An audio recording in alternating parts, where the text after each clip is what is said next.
we hope you enjoyed our introduction video. As promised, this is the second video in the series. It's round 2.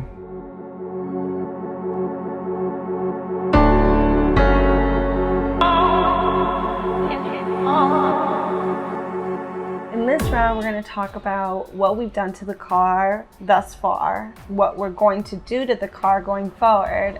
And we have some really unfortunate news. This is our workspace. It's kind of tiny. It's really hard to work in. We have such limited space, but it's what we have to work with. And we're actually really grateful to be in New York and have a garage. It's very rare.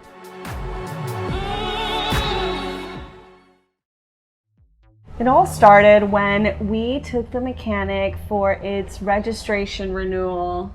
We didn't take the mechanic anywhere. Did we say that? Okay, so it all started when we took the car to the mechanic to renew our registration, normal day. And the mechanic decided to replace the shocks. So he replaced the shocks, and because our car was really rusty, it put a lot of pressure in the back. And we went over a bump in Manhattan one night, and the rear shock popped right up into the back of the car. So obviously that needed to get a fix. After the shock punched through the back of the car, I jumped online, and it's a common issue in all cars that live on the Rust Belt in the United States. And it specifically happens to the right-hand side of Ford Escapes. I don't know why, it's just a design flaw in the car. Luckily for us, on Amazon, there was a replacement panel for exactly where the rust had damaged and the shock had punched through the back of the car. It cost us about 200 bucks, and even ordering it, I had no idea how to put it in. We went to Lowe's right down our street and we bought rivets and bolts and glue. We bought a grinder to cut the old panel out. So I've never used a grinder before. That was the first thing. Another thing. I watched some YouTube tutorials on how to do this. They helped me not at all because we don't have a welder. But I did a bit of research and had a look around and was pretty confident that if I put enough bolts and rivets into this panel, they would stay. And it has. That was our first adventure on working in a car together. And we learned a lot from that. We did. We realized we're more than capable to DIY the shit out of this car. We'd already spoken about trying to get out of the city and escape the stresses of New York every now and then, but we weren't confident in this car, and we weren't confident it was capable of getting us to where we wanted to be. Basically, we just sort of put it to the side because we figured we couldn't afford it with the new company and everything like that.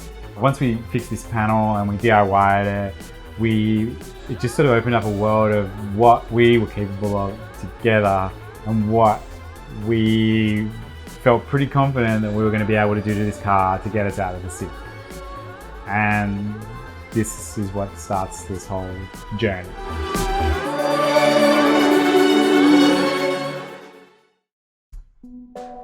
The next job for us was to sit down and work out what the car needed. I mean, there's a million forums out there that say that they know what works and what doesn't work, but it was up to us to interpret that in a way, the things that we can afford and the things that were most important to this car that we have and the problems that it already had. We trawled the internet and we looked at prices and we did budgets. The first thing we started searching for was tires.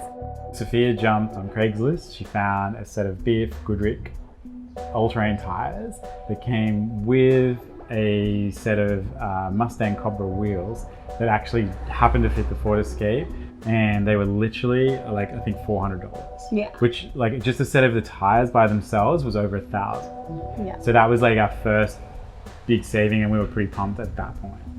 Once we put the wheels on, we realized that when we turned, the car was scraping inside the wheel well. So we bought some springs. Little did we know that these springs were going to take about a month and a half to arrive. And that was a very painful waiting period. While we were waiting, we decided to also tackle the hubs, the wheel bearings, the brakes, and refurbish and paint the calipers. We decided to start on the back of the car because we assumed it would be the easiest part to do since the wheels don't actually turn. What we thought would take us like hours, maybe a day, was literally like weeks. The first thing I couldn't do was get the hubs off. The hubs were rusted stuck. We're really lucky that we're a very short bike ride away from Harbor Freight, Lowe's, and Home Depot, because we literally rode back and forth from there, like I don't know how many times in that week, to get different tools, to try different things. And every time we bought something, it was like an added cost that we just really hadn't thought about. We looked all over YouTube, and everyone has their own way to pull these hubs off, but we couldn't do any of them. We finally decided to grab our handy dandy grinder and grind these hubs to get them unstuck. Ben slaved over these hubs for hours, sweating. It was crazy. But eventually I got them off without damaging the car too much. And once that happened, things on the back did go a little smoother. We bought some really fancy carbon ceramic brakes and vented discs. Our calipers were in really bad shape, so Sophia got on YouTube and worked out how to refurbish a caliper and sprayed them blue. It's not as easy as it looks. It took me a day for each caliper that we did, just to get it as clean as possible to be ready to spray and paint. I was telling all my friends and family that we broke this car. I just couldn't see how it would ever be stable enough to get on the ground and move. When we finally got it down, I cannot tell you the relief that I felt. It was just like the best feeling in the world. We originally had a plan when we started this whole project that we were going to work towards a goal. To drive the car to the Montreal Formula One and then carry on and do a little trip around Nova Scotia, where I've always wanted to go and take some photos. But it didn't work out like that.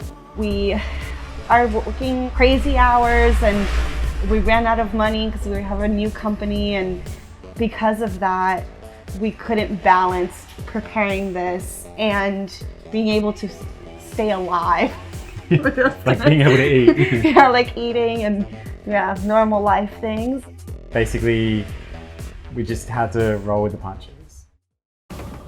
But there was a win in this. Today is June the 10th, and on June the 9th, 4 months after we started this project, we finally finished the bottom of this car. We had to celebrate that. We couldn't make it to Formula One, so we decided to jump in the car, test it out, and drive about an hour north to a little town called Cold Spring, go hiking and have some ice cream, and it was like a really nice little day. It was a nice day. We had some nice dinner as well. We were able to just regroup and get excited about the next step, which is like the cosmetic upgrades to this car, which is going to be so fun creatively for us. We are going to install this roof rack that we have here, and we are going to paint the bonnet and the roof of the car black and make it really nice and pretty. We are going to install a rooftop tent, hopefully when we get a little bit more money. I think our next step really is to go camping, hopefully, before the end of the summer. Now that we're here at the end of the first phase of our project, we've reflected a lot. This adventure has taken so much longer than we ever expected. And I think that I thought initially that it might have taken about maybe 3 to 4 weeks. It's been an emotional roller coaster. It's been hard on us as a couple, but at the end of the day, it's made us stronger. One of our biggest issues really has been cost, because we had a budget in the beginning that we were trying to stick to, but there's so many unexpected plot twists in this whole thing that bring the cost up. So, you know, now we're at this place where we need to wait a little bit, and that's really frustrating.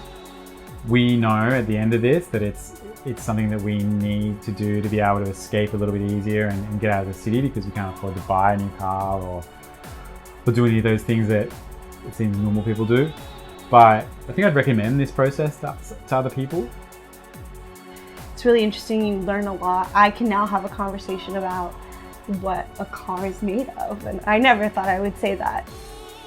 I think you guys should hit us up in the comments so that we can give you any advice if this is something that you would like to be doing.